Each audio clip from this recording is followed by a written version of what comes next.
From the arena to the front office, this is Scoreboard. I'm Chris Titley, and each episode brings you stories from the game of sport, where mindset, money, and meaning shape what comes next. Athletes, coaches, owners, and business leaders unpack the moments that matter, because the Scoreboard isn't just about winning, it's about life beyond the game. Now let's get to this week's episode. Hi, it's Chris Titley, and on today's episode of Scoreboard, I'm joined by Jade Bartholomeusz in person here on a beautiful Brisbane day. Yes, it is quite a beautiful day today. I woke up, nice sky, but it was a bit chilly this morning. It is a bit chilly. I had to have my jumper on. Yeah, it is. It's getting towards the shortest day of the year. I think it's the 20th of June or 21st, the darkest. And Yes.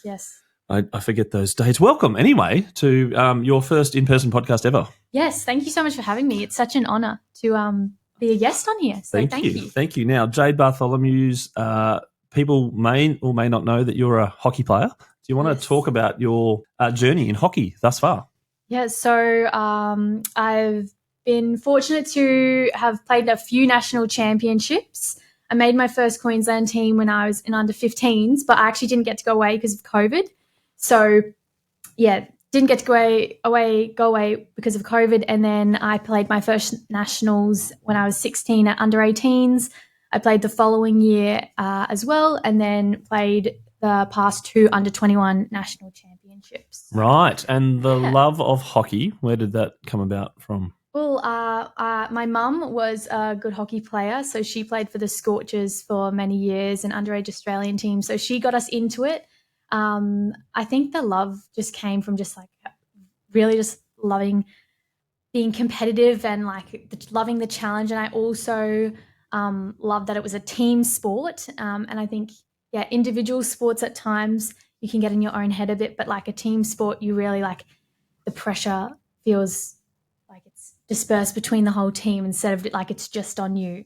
So like I remember doing 400 meters and being like so nervous before I was about to do these 400s in high school. But then when I'd go to a hockey game, if it was a grand final, you'd still be nervous, but you felt like it was like you're all there together. You're all there together, and the pressure was eased a little bit because you had all these different responsibilities and roles, I suppose, that it wasn't just on you. It was a bit like, I suppose, your 18th or 21st birthday party. All eyes are on you. All eyes on you. Everything. It's a little bit overwhelming, I suppose. Now, when you first picked up or played hockey, when was that?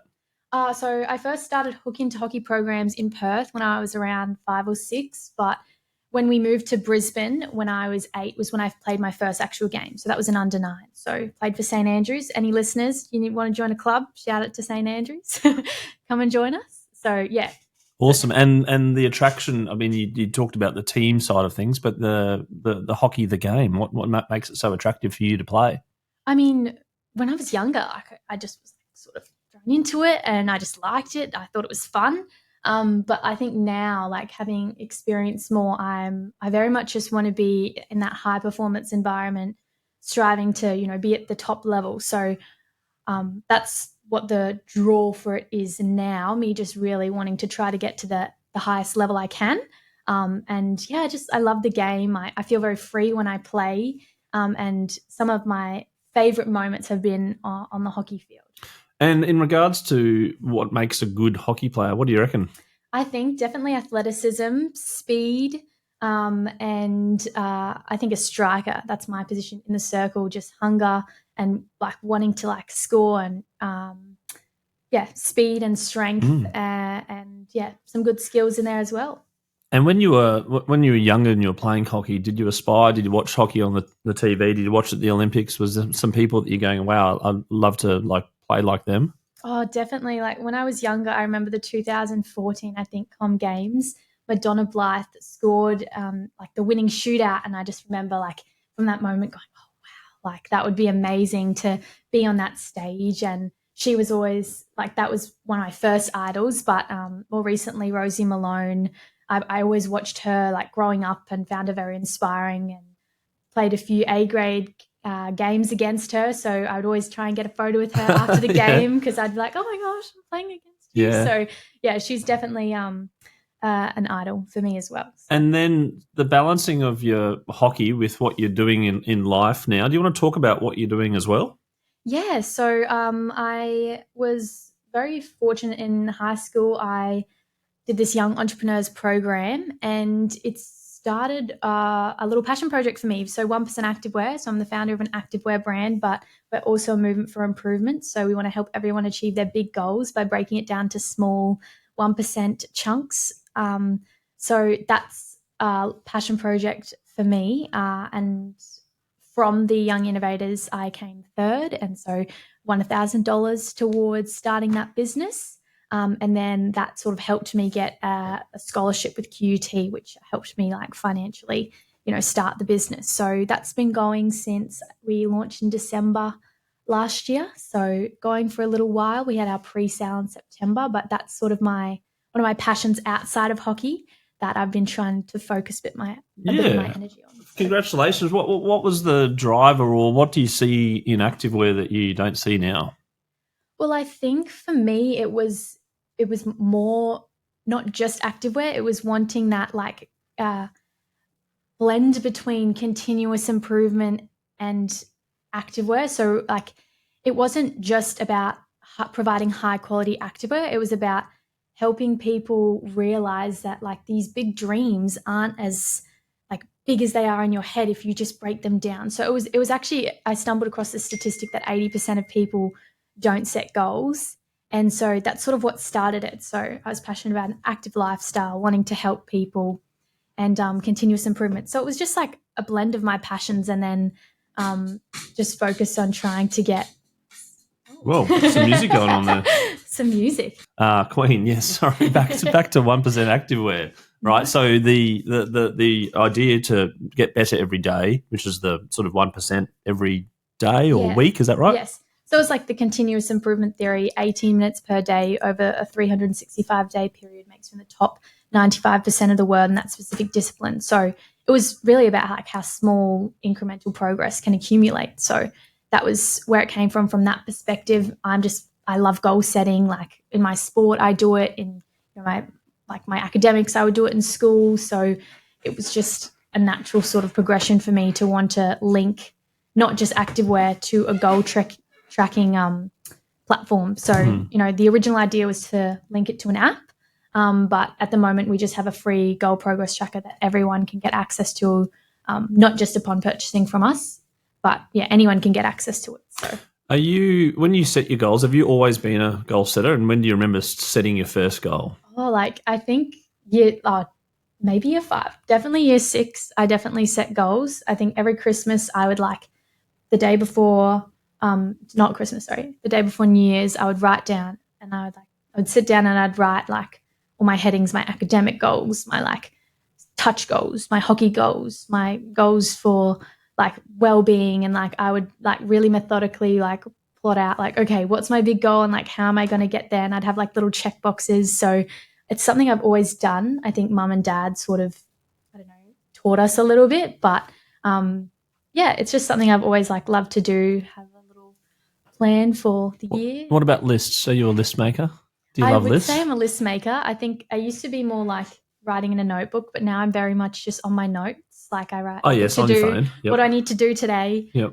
Use the reminders app. So, yeah. Does the to-do list come back to your goals? Do you actually connect them sometimes, going, actually, if I did this today, that's probably on track to the big, hairy, audacious goal? Yeah, well, often it will, because it'll be I don't know, I'm going to do my rehab exercises today, or I'm going to do my 10 minutes of hockey. So often that's just I don't really think about it going back to my big goal, but it's probably subconsciously that's why I'm doing it, and that's why it's on there. So you mentioned rehab exercises. We haven't talked about this. In amongst all the goal setting of a big, hairy, audacious goal is to potentially do something, but then come out of left field, there's a little thing called injury. Yes. So what happened? Well, so playing at the 21s Nationals this year, unfortunately, I got into a collision, came off the field, thought everything was okay, went back on the field and ruptured my ACL. So this was in the second game as well. It was pretty heartbreaking. I sort of knew I had done it, but then got a little bit of a false sense of security because the physios were like, oh, no, we think it's okay. And I was like, okay, that could be good. But I heard the tear and pop, and I definitely did do it. Heard it and felt it at the same time. Yes.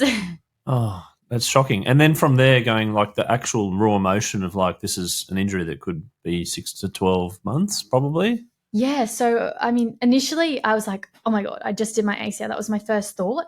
And so I panicked a bit and I was like, oh my gosh. And then I was just like, okay, I need to get off the field. And then I was waiting for like the physio sort of like their evaluation. And yeah, like they were thinking it was all right. And I was like, okay, like it could be okay. But in the back of my mind, I was like, okay, like, it'll be a long road to get back. But I was like, I'm not going to think anything yet until it's confirmed. And then when it was confirmed was when all the emotion hit me. And I was like, okay, like this will be a long journey, but everything happens for a reason. You can have your like bits of sadness and moments where you like feel a bit flat. But, after I had that initial like, okay, like this is going to be a big challenge, I just tried to like look forward, look at the positives I can get out of it, like get stronger in my upper body, and just, tried to like focus on like a process and getting back. So. Yeah, and we tried to organise this podcast in mid-May, I think it was, and you sent me a little text going, oh my goodness, I'm so sorry, I've had surgery. Yes. I've done my ACL. I was like, oh no. Yeah. And so welcome. So everything happens for a reason. You're here now and you're walking okay. I noticed before. The stairs are pretty well. So how long has it been since the injury and surgery?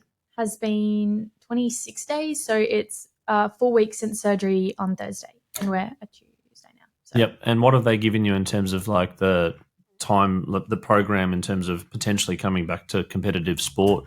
Well, I mean, for a lot of the things I've seen is like sort of 8 to 12 months, like 9 to 12 months. So I'm hoping to get back on like the 8 to 9 months sort of trajectory. Like my big goal is to play nationals next year. So I think that's doable. Hopefully I can be back for trials in February, but we'll see. And when you had that goal, you're doing the goals and all of a sudden that this thing happens and you kind of have to cross out one of the goals potentially of playing or whatever it might be. But then you reset your goals and saying, like, I've got 12 months, this is the next short-term goal. Do you do that? You kind of go, yeah. Right. So, and how do you feel with changing your goals, I suppose? I mean, it was somewhat of a positive for, like, marketing the 1% Activewear and the fact that I hadn't really focused on the movement for improvement side of things and our progress tracker much. I'd sort of just put a lot of photos of, like, our Activewear and what it looked like. So it's been good to be able to show, like, our philosophy sort of in practice. So I've been like doing daily vlogs on our 1% Activewear showing like, okay, this is where I'm at week 1. Like I'm going to show you how I'm going to get back on the field using our goal progress tracker. Like I'm at progress goal 4 at the moment. So my next progress goal is to be able to walk into uni and like catch the bus because it's like sort of a K in. So need to like be confident walking. But I hit my first progress goal of like reducing swelling in the first week. And then the second week was trying to walk and like being cleared to walk. And then the third one was driving, so I can drive now. And now the fourth one's like trying to like walk into uni. So that's sort of how I'm like approaching it, and just trying to like, go one step at a time and show people like, look, I'm doing it. Like you can do it too. Just like take that first that's step. Interesting that you're combining your work as well and like living it, I suppose, and coming. You're slightly younger than I am, but of the Instagram-y, TikTok generation of sharing stories and content, which is so critical in sport and sports athletes' journeys nowadays, not 10, 15 years ago. How have you found about, building a brand around you and then now obviously sharing pretty much, not everything, but a lot of things in your life publicly? I think like sharing things publicly hasn't been too bad in that I'm like a bit of an open book, I think. But what I've found hard is I've tried to say like I'm going to show you the ups and downs of the journey. So like showing that vulnerability, Yep. vulnerable side to the injury is probably the harder part, just because I'm not someone who likes to like show negative emotions. I'm a very positive person. I try and just be like an encouraging person to everyone, and so I don't really like to show myself being sad or like negative. But I've sort of learned that like I kind of have to, because that's what I said I'd do. I'd show you the ups and downs of the journey. So I don't really like that. Like I hate showing people I cry, but I think it's important to show like it's not all like daisies and rainbows. So. Daisies and rainbows. Do you have these moments where you're like, oh, I should put that on TikTok, and you're like, no, I'll just keep that to myself? Well, I did like, but my parents and like my mum and dad are like, look, like I think it's important for you to show this side. Like you look very much like you're just like all happy and like it's great. And like for the most part, like I'm a happy person and like I'm trying to like find the positives, but there's definitely moments where I'm like, okay, this is like a big challenge to get back on the field and like it's going to be a lot of work. So yeah, like it is a challenge, but yeah, with the right support network, I think you can sort of. Yeah, and I'm there. just touching on that with the support network. Do the people follow your hockey progress, or they don't? They just like Jay. They don't care what you do on the field and off the field and the results. And you're like, oh, she's go for a chat, have a call, and you're like, oh, I had a bad game. They're like, oh, whatever, who cares, Yeah, like I don't really know. Like I think I feel like my identity is very much intertwined with the brand because it's a lot of my values. So I think maybe some of our followers would like think of me just the person, but I do try and like show a little bit that I'm an athlete because I think it builds a little bit of credibility with the Activewear brand. Like I train in Activewear every day. Like if I'm training in it at a high level, like there's hopefully a little bit more credibility built in the fact that like in our quality. But I'm not really sure. Like I'd love to like see like what my audience thinks I can do better. And yeah, like how they sort of view the brand and me and hockey and yeah. Yeah, just touching on feedback. When you got feedback earlier on as a hockey player, some of it negative, how did you cope with that? Were you sort of an absorber, or were you sort of a naturally going, no, that's wrong. I'm better than that. Like, how did you react with negative feedback and or criticism of your performance on the field? I'm always someone who wants to do better and improve and learn. So, I mean, I have always been like, okay, like, yep, I'll take that on board. Like, what would you like me to do? So I welcome constructive criticism and feedback. I think the only time I've maybe found it hard is when the way it's said has been like very like negative. But for the most part, like I love feedback. I think I always want to be a better person, be a better version of myself, be a better hockey player. So yeah, I'm like not opposed to it at all. Like I welcome it. So. And when it comes to 1% Activewear, where do you want to see the business grow in the next, say, 12 months, maybe while you're still recovering and doing a bit of rehabilitation? With 12 months, I would love us to break even. That'd be incredible. And potentially a summer collection. So thinking about designing some new training shorts, running shorts, and releasing maybe some sports bras. But like the big goal is for it to be my full-time job. So hopefully that can happen. But I mean, my mindset is like the worst that can happen is that I learn a lot about business. So. Yeah. And where are you like, how are you coming up with the designs? Is it all you? You got some team, some friends and family giving you some feedback and whatnot? Well, it's all me at the moment, but I definitely would say I rely on like my family and some of my friends to be like, hey, like, do you think like this looks okay? And like, yeah, we do some like testing before as well. So like I test out all the stuff and get my like family to test it out as well. Yeah, so, no, I've interviewed Jason Kadee before, the basketball, who now works for Step One, the underwear company, and they seem to be like going down the athlete path of particular athletes wearing their underwear, etc. How are you going to go with the sort of athlete endorsement influencer, brand influencer? Have you given some free packs out to people yet, or free clothing to say, hey, you mind snapping that on Insta? Yeah, so it's like it's such an interesting like point you make there because it's like where do you target? Like, do you target sort of like retired athletes who have like been very successful? Do you target emerging athletes? So I have given some to Jacinta Beecher, the Commonwealth Games bronze medalist. She did a great post for me. So I am thinking about that, but I just really need to make sure I sort of pick the right people. So I think influencer marketing, while like it can work, I don't know, sometimes I feel like it comes across more as like it's just an ad, whereas I want like if I gift a set to come across as like very genuine. So I'm still figuring out like who the best people would be to like gift those sets to. Yeah. So what you want is you want organic, I suppose, non-prompted love of your brand. Yeah, so people go, I've got it, and then they're like, oh, I'll snap them and tag them in because I just like wearing it and the product's good, right? Yeah, so that's what like I've tried to like showcase on our social media, some of our positive sort of like customer like reviews that from people who like say like they're really liking the brand, some of my favorite leggings. So just to like build that credibility and show people, but I understand like it's a new brand. It's hard to build that trust with people who don't know who you are. So I'm trying to like show my values and like trying to align that with the brand and show like I wouldn't put out something that isn't high quality because like my values are that I need to be a high quality person. So I'm trying to showcase the quality of the brand also through my actions as well.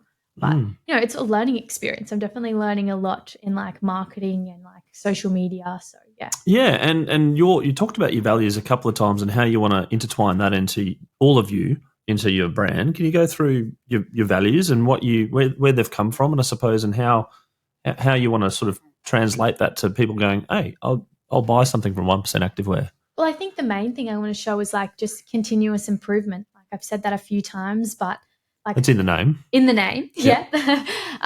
But yeah, that's like one of my main values. I always want to be a better person, be a better hockey player. Like in all of my endeavors, like trying to just improve, and that. And I think that's why I want to show that side of myself on the brand page, because I think practice what you preach. Like if I don't want to be a better person, if I don't want to like try to improve to achieve my goals, like why would anyone listen to me when I'm like talking about it on the brand and like talking about that's the brand's values. So, I think it's just important to like actions speak louder than words. When it comes to improvement and sort of measuring improvement, there's information overload in this world. You can scroll for forever on your phone. Yep. You can watch as many Netflix series as you want because they're addictive, and listen to podcasts, etc. How do you kind of disseminate information firstly, and then secondly measure your improvement? I think everyone has their own way of like goal setting and goal tracking. I think mine's like a bit methodical. Like it's probably pretty normal, just like the SMART goals. I sort of set my SMART goals as my big outcome goal. Which is the one you're up to, number 3, going for number 4 right now in your recovery. Yeah, right? So yep. My outcome goal is like the big end goal. So my outcome goal at the moment is to get back on the field for under 21s next year and play. And then my progress goals are how I'm going to get there. So that's how I do my goal setting. Like everyone's sort of different, but I guess that's what the template's for. Like if anyone's struggling on like, how do I start? It's like, well, you've got like a free template that can show you how to do it, explains what an outcome goal is, what a progress goal is, the continuous improvement theory. So that's how I do it. But, it might not be the perfect way, but it can help people who don't really know like where they want to start. So. And what about the information? Do you go to social media, et cetera, to follow people for leadership tips on retailing, tips on omni-channel marketing? Do you go to, or, do you watch documentaries or listen to podcasts, et cetera? For me, I definitely try and just go through the business network that I am fortunate to have at the moment. So like QUT, entrepreneurship, like I'll go to one of my mentors like Wayne Gerard or Marcia Matuszek. Sorry, Marcia. Like I'll just go to my mentors who have like been there, done that, serial entrepreneurs, and just like ask them questions. Some of my dad's business network, I've, reached out to some of his mates who have businesses as well. They probably get a bit annoyed. No, they don't. They're so lovely. Exactly, yeah. But yeah, like I just try and reach out to like anyone who's been there, done that, has more experience than me, and just ask them like, how did you do it? Like, what do you recommend? Like I find I absorb a lot of information through, interaction. So I try and listen to their advice and just try and implement it that way. So. When it comes to retailing and fashion, is there some brand or person that you kind of aspire to, that you love, that you purchase through your life, and you're like, wow, that was they're quite successful?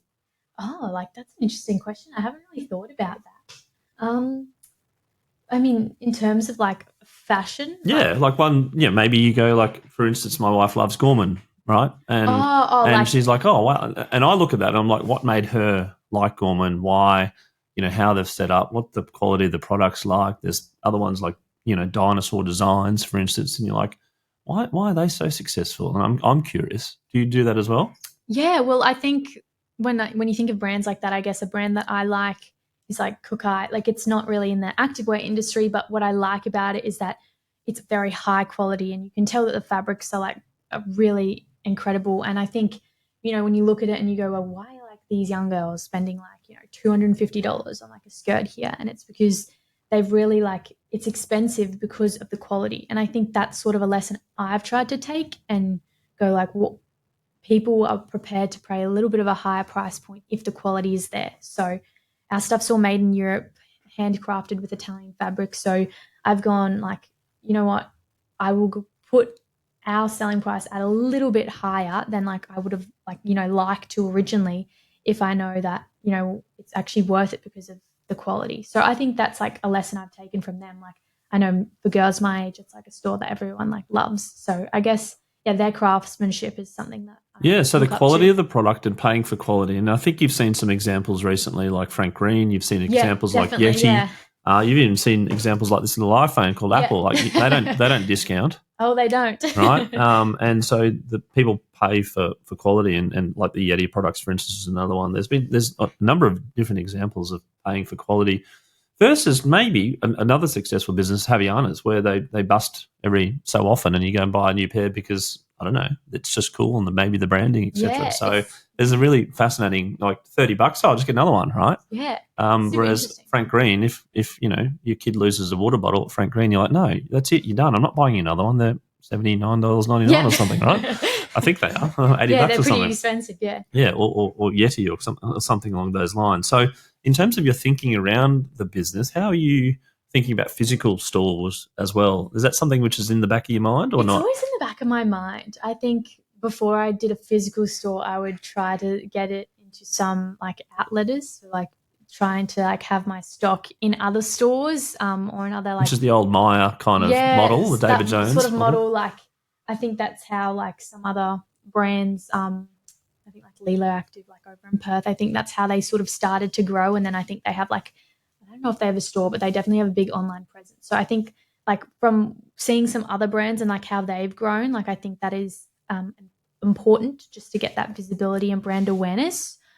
So yeah, I'd definitely be interested in the future, but I think if I can just nail like the online e-commerce sort of side of things, which is a lot of work and a lot of figuring out things, Yeah. I think that would be a good starting point.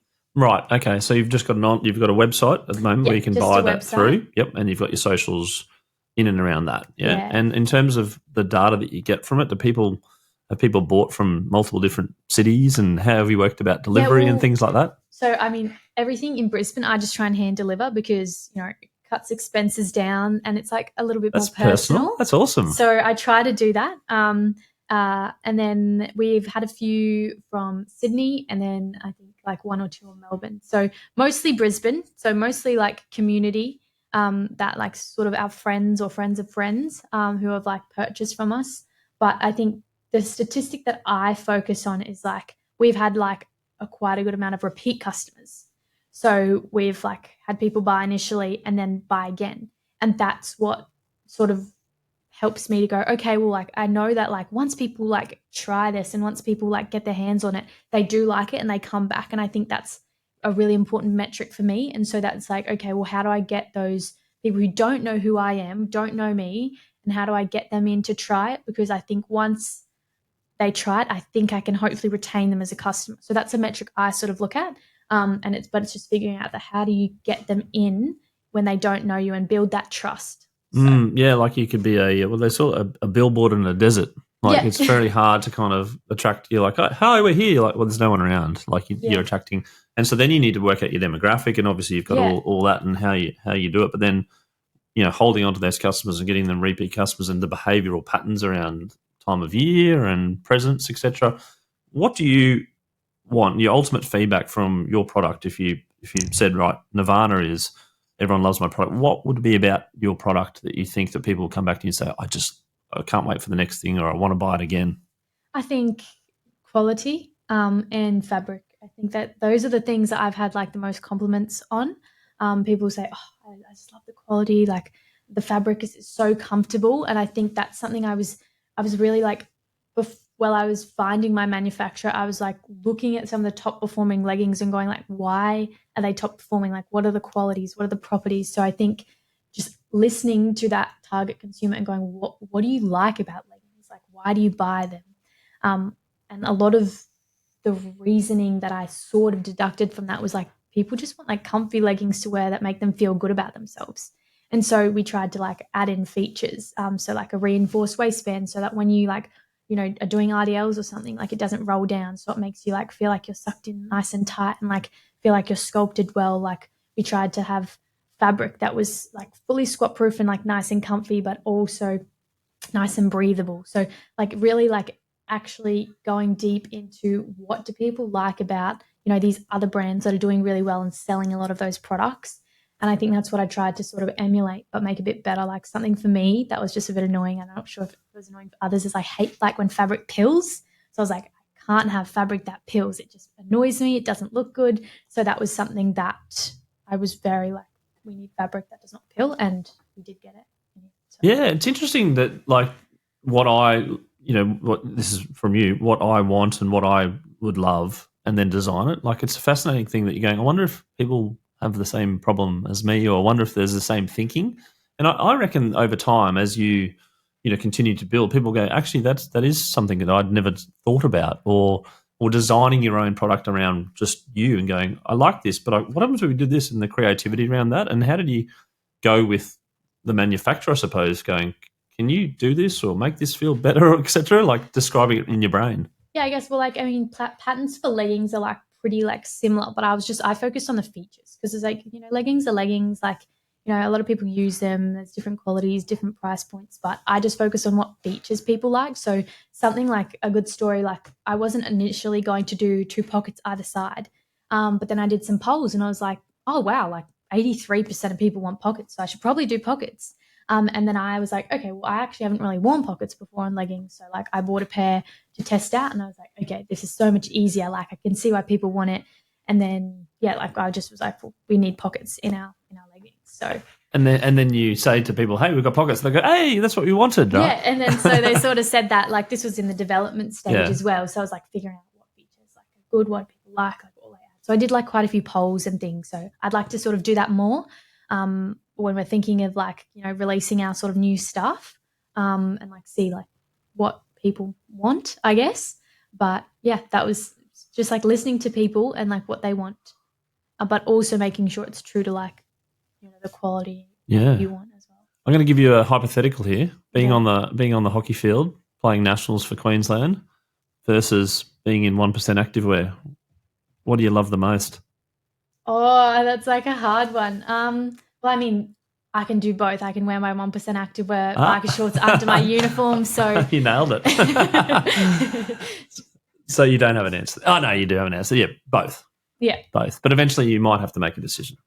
Oh, yeah, that's true. I think I haven't got that far yet. Yes. Hasn't been an issue yet. You're still young enough to go helter-skelter at both and have a crack at whatever, wherever it lands you, etc. Now, we ask our guests about a few things. One is the scoreboard moment, which is a moment which is like a Kodak moment. Do you remember the Kodak moment? You probably don't. It was an ad many, many years ago. Yeah, I don't know. You even know what Kodak is, do you? Do you know it's like the film cameras, the right? film camera. Yeah, we used to have cameras and take photos before these little things. Yep. And used to go to a store to get the film developed. They've made a comeback, actually. A lot of people like their film cameras. Oh, there you go, a comeback. Wow, I feel old now. So it's a moment in your life you're like, this is very vivid and very memorable. And from that moment on, things changed a little bit. So my scoreboard moment was my first nationals. I was 16 and I was playing in the under-18 second team for Queensland. So 2 years up. You're playing 2 years up. Oh, I was turning 17. So it was like, I had another year left. Yep. And that was the first year they had second and first teams.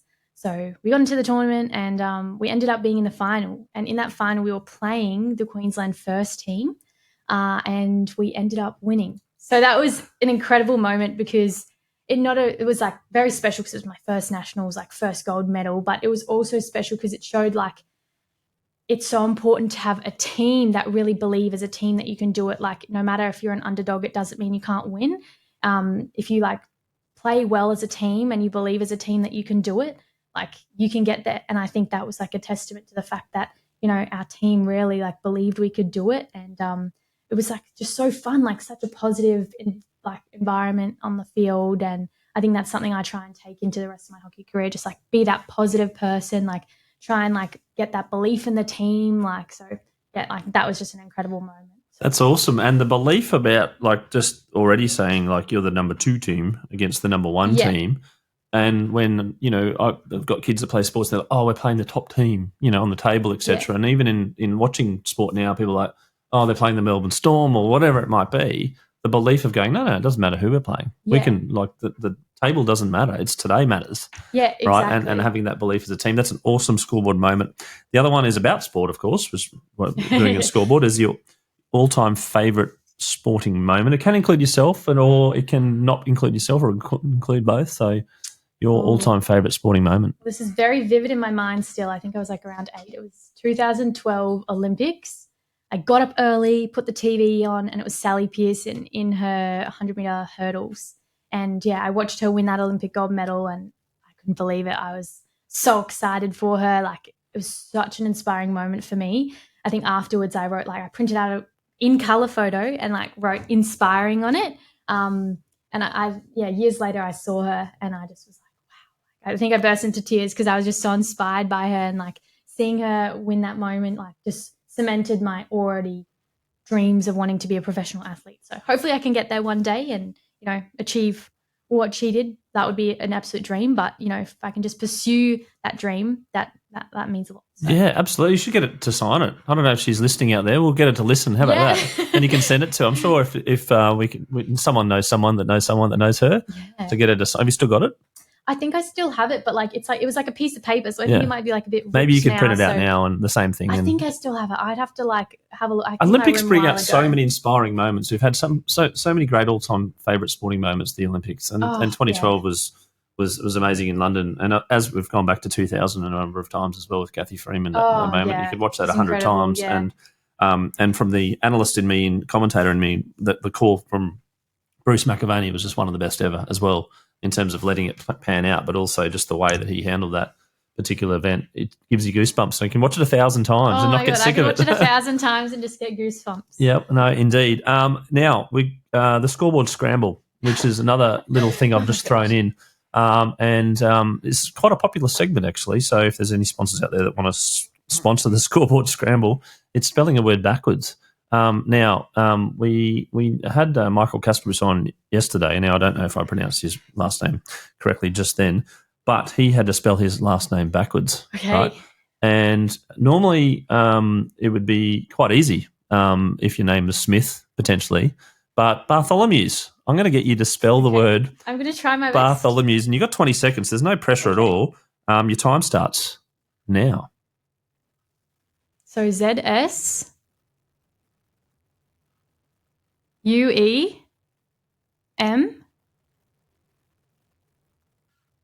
OLO H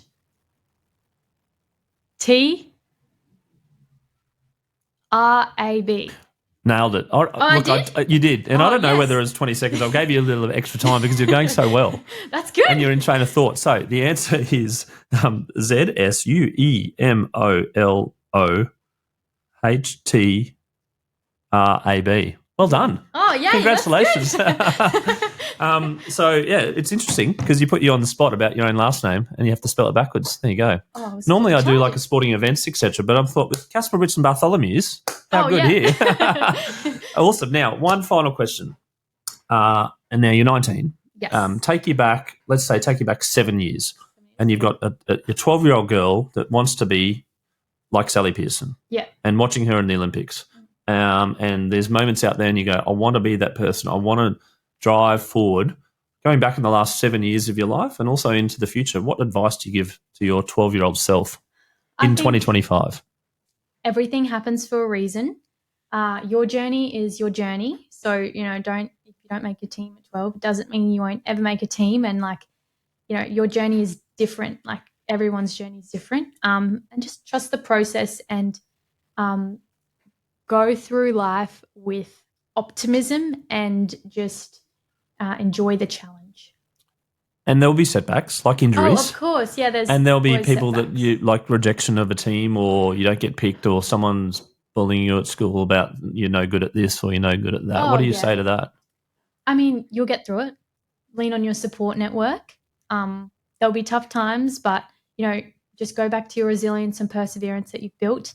And if you really want to do something, you'll do it. And you're having fun? Yes, of course. Yeah. You enjoy the business, you enjoy the hockey, you enjoy the uni. Yes. Everything's fun. No, and obviously not, it's not fun all the time, of course. Yeah. But keeping a smile on your face. Jade Bartholomeusz, thank you for coming on Scoreboard. You've had a lot of energy today, and it's been great to have that transcribed through the podcast and congratulations on getting through your first ever Thank you very much. live podcast. And I wish you all the best with 1% Activewear. Now, how do listeners go out there and find it? Our website, 1 with the number, %activewear.com, and our Instagram and TikTok, which is the same, 1% Activewear.